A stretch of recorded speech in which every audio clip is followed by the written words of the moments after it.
Active Radio en direct de la Startup est dans le pré. Et Jany, tu es avec le lauréat de cette session 2017.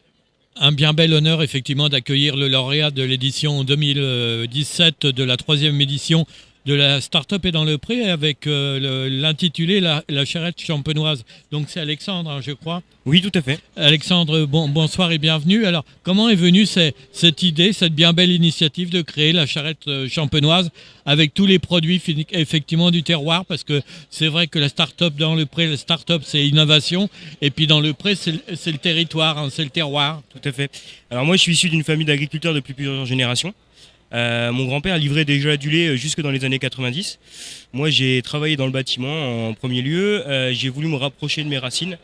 Et c'est un peu parlant avec les gens autour de moi qui utilisaient des services qui existent déjà, mais qui ne correspondaient pas forcément à leur disponibilité, que j'ai eu l'initiative de démarcher les producteurs de mon secteur le plus près possible, déjà pour leur apporter un service entre guillemets de communication et de vente de leurs produits, et d'apporter donc aux consommateurs un service de produits frais, locaux et de qualité.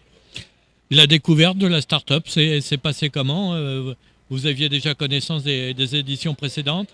Donc j'ai été informé par Monsieur Paquin des éditions précédentes, mais je n'y ai pas participé.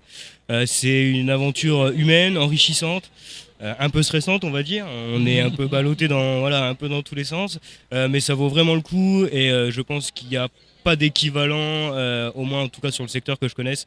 C'est vraiment quelque chose qui permet d'accélérer des projets et de prendre des contacts vraiment très facilement. Alors des contacts très faciles, Alexandre, pour tous ces produits qui figurent effectivement donc, sur je vais pas dire un catalogue, mais sur une carte vraiment bien fournie et diversifiée. Comment s'est passé tous ces contacts pour avoir tous ces produits justement du terroir? Alors, vu que je vous ai dit que j'étais issu d'une famille d'agriculteurs, certains contacts ont été faciles à trouver.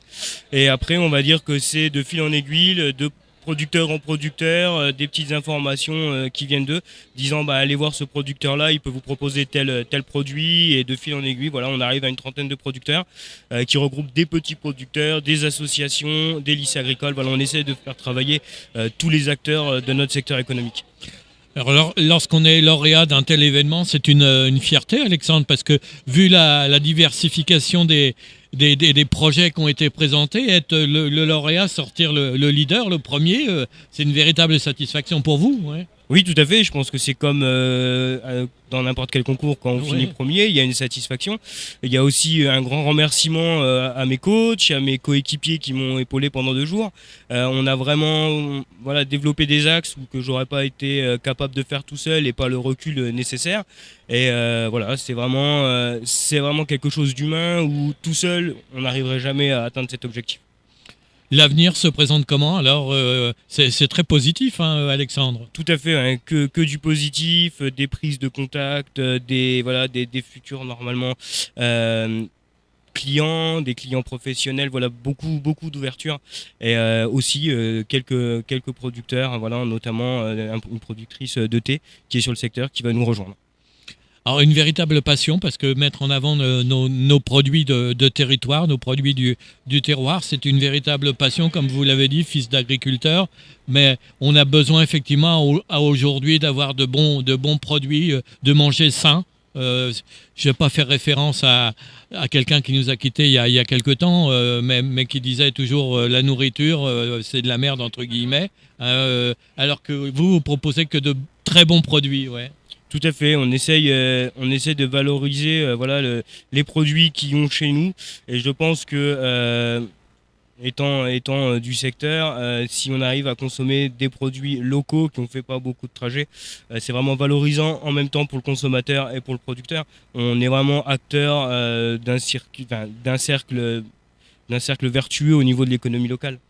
Alors la récompense effectivement de l'organisation de la 3e édition de la Startup est dans le pré va vous aider à justement à développer cette activité là, déjà l'accueil en pépinière d'entreprise? Tout à fait. Donc, j'ai été suivi par Monsieur Paquin de la pépinière d'entreprise depuis le mois, on va dire, fin de l'année 2016.